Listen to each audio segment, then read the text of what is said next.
এখানে কোয়ালিটি বলতে কি বুঝান? আপনি দেখতে সুন্দর তো, তাই না? এখন তো আর এখানে টেস্ট করেন না, দেখতে সুন্দর কি রকম এটাই, ওগুলো দেখতে আমাদের খারাপ লাগে নাই, বরং এগুলোর থেকে ভালো লেগেছে। এগুলো আপনার কোয়ালিটির কথা বলে কেজিতে 15-20 টাকা ডিফার করে ফেলবেন, এটা হবে না। লেবু কত? 120 টাকা হালি। লেবুর তো দাম কমছে, আপনার সবগুলাতে একটু দাম বেশি, দাম কমায় ফেলেন। আপনি এটা চাইলেন লেবু 120 টাকা বললেন, 120 টাকা বললেন না, হয়তো আমরা আসি এখন কম বলতেছেন, আরো বেশিও বিক্রি করেন। কিন্তু কারণ বাজার থেকে আসছে, ওনারা কারণ বাজার থেকে আনেন, কিন্তু এই বাজারে বেশি হবে কেন? মাল একই পণ্য, কোনো ডিফারেন্স নেই। তালিকা রাখছেন না, ক্যাশ মেমো রাখছেন? কোথায় থেকে আনেন? কারণ বাজার। ক্যাশ মেমো ছাড়া তো এটা বৈধ না। যে আমি এখন জিজ্ঞেস করবো আপনি কত দামে বিক্রি করছেন, কি দামে কিনছেন, আপনি মৌখিক বলবেন, কিন্তু কোনো প্রমাণ দেখাতে পারবেন না। লম্বাটা কত বিক্রি করেন? কত কেনা করছি? 100 টাকা। আর ওই যেটা গোলটা 100 টাকা। লেবু বিক্রি করেন না? আছে। লেবু কত? 120 টাকা হালি। লেবুর তো দাম কমছে না, ভালোটাই তো আমি দেখে আসলাম, আরো কম আছে দাম। আর ছোটটা দাম তো আরো কম, আপনি কমান। কাঁচামরিচ কত? 160। কি ব্যাপার? ওই পাশের তো দেখে আসলাম ফকিরা ফুল 120 টাকা। হ্যাঁ, আর ওই পাশে যেটা পেকে গেছে ওটা কত? না, আপনার তো দাম বেশি। ওই পাশে ফকিরা ফুলের দাম কম দেখে আসছি আমরা, আপনার সবগুলাতে একটু দাম বেশি, দাম কমায় ফেলেন। পেঁয়াজ কত? পেঁয়াজ 50। কবে আনছেন? পরশুদিন। আরো কমছে দাম এখন। শশা কত? এই আপনার সবকিছুর দাম বেশি। শশা আমরা 100 টাকা দেখে আসছি। এটাই দেখেছি, সেম। না, এগুলা কি ভালো? আপনার তো আমি কোয়ালিটি ডিফারেন্স দেখি নাই।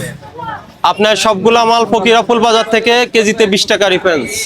মুরব্বি, আপনি এগুলা রিভাইজ করেন, এগুলোর দাম কমান।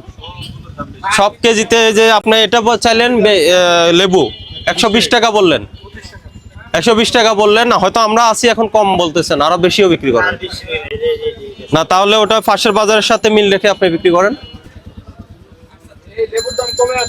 হ্যাঁ, উনি 120 টাকায় রাখছে এখনো।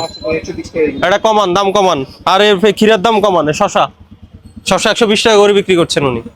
মূল্য তালিকা ঠিক করেন। এই দাম কমান। আপনি এই বাজারে এত দাম রাখেন কেন? সাহেব আছেন? এই শুনেন, এই সেক্রেটারি সাহেব আপনার বলি, আপনি কমনলি সবাইকে বলে দিয়েন। এই ফকিরাফুল বাজার আপনাদের কাছে না? কাছে। আমরা মাত্র আসছি ওখান থেকে। এখানে প্রত্যেকটা জিনিসের দাম 15 থেকে 20 টাকা বেশি রাখতেছে। আমি বলি সবগুলা কিন্তু কারণ বাজার থেকে আসছে, ওনারা কারণ বাজার থেকে আনেন, কিন্তু এই বাজারে বেশি হবে কেন? আমি বলি আপনাকে এই বাজারে যারা ক্রেতা আছে ওনাদেরকে জিজ্ঞেস করেন, মানে ফকিরাফুলের সাথে আমাদের কদমি বাজারের ডিফারেন্স আছে কিনা। একই মাল, একই পণ্য, কোনো ডিফারেন্স নাই। ক্রেতা যারা আছে আপনার ওনাদের কাছে জিজ্ঞেস করলে পাবেন। মানে আমাদের দোকানদার বা আমি বাজার সেক্রেটারি, সেটা কোনো কথা না। সেটা আমি বলতে চাই না। আমি বলি ক্রেতারা যারা আছে ফকিরাফুল থেকে এই বাজারের ক্রেতা কি আলাদা? আপনি ক্রেতাদের জিজ্ঞেস করলে আপনি পাবেন। নাকি এই বাজারের ক্রেতাদের একটা অসক্ষমতা বেশি? না, ওখান থেকে কোয়ালিটি ডিফারেন্স আছে। কোয়ালিটি আমরা মাত্র দেখে আসলাম, কোনো ডিফারেন্স দেখি না, একই কোয়ালিটি। তাহলে আপনি একই আড়ত থেকে মাল আসতেছে, আপনি এখান থেকে যে কোনো জিনিস একটা 1 কেজি কিনান, 8% দিয়ে ওখান থেকে 1 কেজি আনান, সবার সামনে ভেরিফাই হয়ে যাবে। না, দেখেছি আপনার কারণ বাজার থেকে মালগুলো আসছে। আমি চ্যালেঞ্জ করলাম। না, এত ডিফারেন্স রাখবেন না, আপনি ডিফারেন্স রাখবেন না। আপনি কেজিতে 20 টাকা ডিফারেন্স করলে এটা সমস্যা হয়। এখান থেকে আপনি 1 কেজি যে কোনো জিনিস একটা ক্রয় করেন, আপনি ফকির বলতে আরেক কেজি ক্রয় করে আনেন, দুটোটা ভেরিফাই করেন একসাথে। সেক্রেটারি সাহেব, মালের তফাৎ নাই। আসেন কথা বলেন। আপনারা বলতে পারেন মানে মাস দিয়ে তোমরা রসিদ নিয়ে আসবা, রসিদ নিয়ে আসলে আর কোনো আচ্ছা 40 টাকা পেঁপে কিন্তু 30 টাকা অহরহ বিক্রি হয়। পেঁপের তোর কোয়ালিটির কিছু যে আমাকে বলতে হবে 26 টাকা, এর কোনো ভ্যালুই নাই, তোমার কোনো ডকুমেন্ট নাই, এভিডেন্স নাই। আচ্ছা, আমি আপনাকে বলি, এই যে বেগুন দেখেছি, ওই যে ফকিরা ফুলের থেকে ভালো কোয়ালিটির বেগুন দেখে আসছি। লেবু এর থেকে মানে বেটার আমি দেখে আসছি। এগুলা আপনার কোয়ালিটির কথা বলে লাভ হবে না। আপনার তো ছোট লেবু আছে। এখানে কোয়ালিটি বলতে কি বুঝান? আমরা দেখতে সুন্দর তো, তাই না? এখন তো আর এখানে টেস্ট করেন না, দেখতে সুন্দর কি রকম এটাই, ওগুলো দেখতে আমাদের খারাপ লাগে নাই, বরং এগুলোর থেকে ভালো লেগেছে। এগুলো আপনার কোয়ালিটির কথা বলে কেজিতে 15-20 টাকা ডিফার করে ফেলবেন, এটা হবে না, এটা করা যাবে না। কারণ এক এক বাজারে এক এক দাম হলে এটা সমস্যা, পাশাপাশি দুইটা বাজারে দুই দাম হবে না। মাল না, মাল তো নিয়ে আসে আপনার কারণ বাজার থেকে, হ্যাঁ, এক জায়গা এক জায়গা থেকে সবাই ক্রয় করে। ঠিক আছে, আজকে জরিমানা করি নাই, আচ্ছা। ঠিক আছে করলাম না, ঠিক আছে, তোমরা একদম রসিদ কাশ্মীর রাখবেন 100% নিয়ে আসবা। আর দাম করেন না, এই দাম সামঞ্জস্য রাখেন। সাধারণ মানুষ একেবারে ফল কিনতেই পারছে না। এই জন্য তাদেরকে সতর্ক করে গেলাম। আমাদের বাদাম তৈরি দেওয়া কাজ হচ্ছে, তো আশা করি আপনারা যদি সহযোগিতা করেন এখান থেকে কমে আসবে। আপনারা একটু আরোটা নিয়ন্ত্রণ করতে, তাহলে আমরা দরকার হলে ওইখানে মানে বড় করে ভোট লাগাই দেবো আমরা। আরতে আমরা মানে যাচ্ছি, আরতে যাচ্ছি তো আমরা। দিতে ইচ্ছুক না, তাহলে এটা আপনার পদক্ষেপ নেবেন। হ্যাঁ, পদক্ষেপ নেব। আপনারা তার জন্য আমরা আশাবাদী। কে ক্যাশ মেমো দিতে চায় না আমাদেরকে হ্যাঁ। জানান। রমজান উপলক্ষে ভোক্তা অধিকার সংরক্ষণ অধিদপ্তর নিয়মিত 10টা টিম পরিচালনা করছে পুরো ঢাকা মহানগরীতে।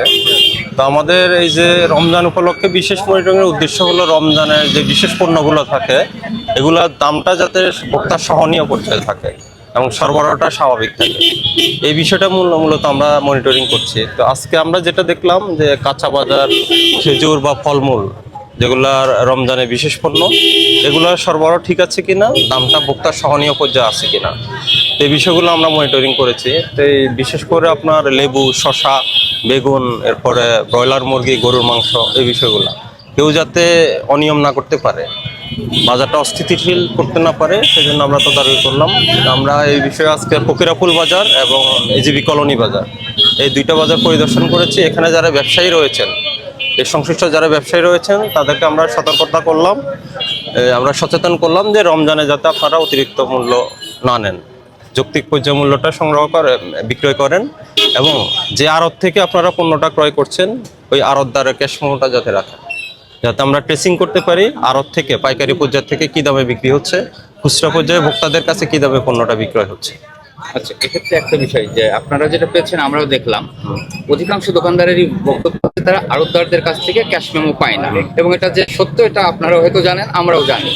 এখন এই সমস্যার সমাধানের জন্য গোড়া থেকে কি ধরনের উদ্যোগ নেওয়ার সুযোগ আছে আপনাদের তরফ থেকে? না, বিশেষ করে আপনার বৃহৎ যে পাইকারিগুলো রয়েছে, যেমন কারণ বাজার বলি, শ্যামবাজার বলি, মৌলভী বাজার বলি, যেখানে পাইকারি আড়তগুলো রয়েছে, ওখানেও আমাদের মনিটরিং আমরা করেছি, আমরা সব সময় করে আসছি।